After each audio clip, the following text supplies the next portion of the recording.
Bonjour à tous et à tous. Aujourd'hui, je vous retrouve pour aborder le stress chronique au sein des outils numériques, technologiques et en particulier aussi des réseaux sociaux. Alors, c'est très simple, tout ce qui est tablette, ordinateur, portable nous permet de nombreuses possibilités. Communiquer avec ses amis, se divertir ou même tout simplement accéder à l'information de manière très rapide avec Internet. Mais il y a aussi de nombreuses conséquences qui sont sous-évaluées, très négatives.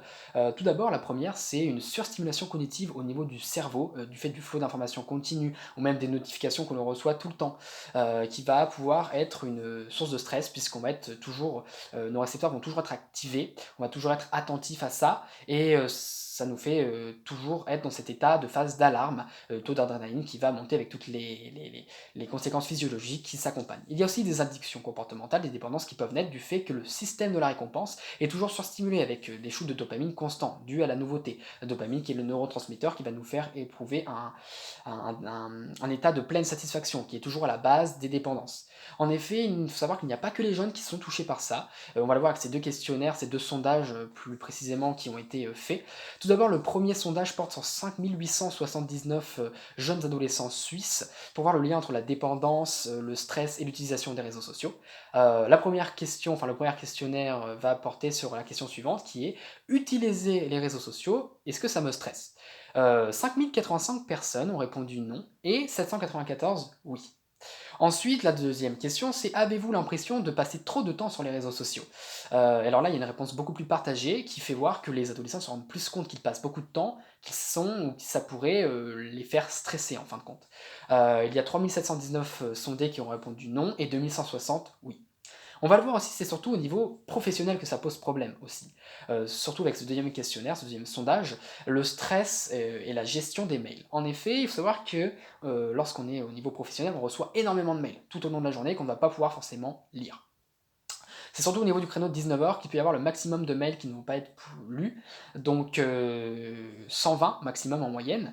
Et 50% des personnes qui ont été interrogées ont souvent émis le fait que c'était toujours la quantité des mails incontrôlables de ce flux qui arrivait sans cesse, qui ne s'arrêtait pas, qui les stressait. Il y avait toujours deux sources de stress particulièrement qui arrivaient en tête. C'était soit la peur de louper une information très importante, capitale, ou soit tout simplement la peur de mal travailler, d'être mal organisé. En effet, je prends un exemple, si par exemple quelqu'un va à une formation, une conférence, et qu'on lui pose une question sur cette information qui a été reçue par mail mais qu'il n'a pas pu lire, il va tout de suite passer pour un incompétent, quelqu'un qui est mal organisé, qui ne fait pas son travail, donc il va avoir un jugement négatif, une mauvaise ambiance, et ça va générer une très grosse source d'angoisse et de stress au niveau de cette personne. En effet, il y a aussi de nombreuses études qui montrent que ceux qui utilisent énormément, les âgés qui utilisent énormément leur portable et les réseaux sociaux avaient plus de possibilités d'avoir des pathologies psychiques telles que le stress chronique, addiction, dépendance, dépression, les troubles de l'attention et du comportement ou encore les troubles du comportement alimentaire. C'est très simple. Il y a plusieurs raisons qui ont été démontrées par beaucoup d'articles et d'études. Le biais de comparaison sociale qui est très dévalorisant.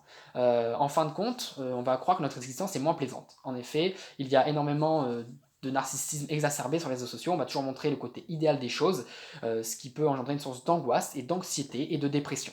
Il y a aussi le FOMO, c'est le of Missing Out, qui veut dire toujours en fait la peur de louper les informations, ce qui va engendrer encore une source de stress. Il y a aussi la perte de temps culpabilisante. En effet, on va passer énormément de temps sur ces outils, sur ces appareils, sur ces réseaux sociaux, ce qui va ensuite nous faire culpabiliser et le taux de stress va encore augmenter de manière considérable. Et c'est surtout des études qui ont montré que les gens étaient vraiment très dépendants. 60% des Français sont toujours avec leur téléphone, toujours. Que ce soit dans leur poche, enfin, ils sont toujours accompagnés de leur téléphone. Et 41% le consultent la nuit. Alors ça, c'est très très néfaste, puisque avant de s'endormir, la lumière bleue va provoquer moins de sécrétion de mélatonine, ce qui va influer sur les cycles de sommeil indirectement, et s'ils les contactent enfin, s'ils vont sur leur téléphone la nuit, ça va aussi surstimuler leur cerveau alors qu'il n'y a pas besoin, ce qui va engendrer moins de sommeil paradoxal, moins de sommeil profond, donc ça veut dire moins de sommeil, moins de récupération est égal plus de stress sur l'organisme et une moins bonne récupération physique et psychique.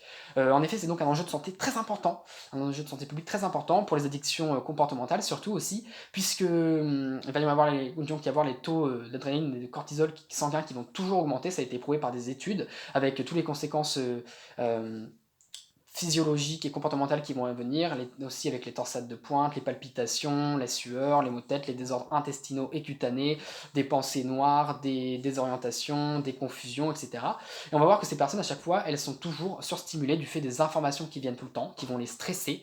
Le rétrocontrôle négatif va moins bien se faire, et la résilience aussi, qui va déboucher sur un état de stress chronique, durable et permanent. Et on va remarquer aussi que ces personnes qui ont donc développé une sorte de dépendance au portable, lorsqu'elles ne sont plus avec celui-ci, plus sur les réseaux sociaux, qu'elles ne peuvent plus y aller, il y a aussi le taux de stress qui augmente du fait de la dépendance, car il n'y a plus de dopamine sécrétée. Ainsi, le stress chronique, c'est un cercle vicieux qui va se répéter, inlassablement.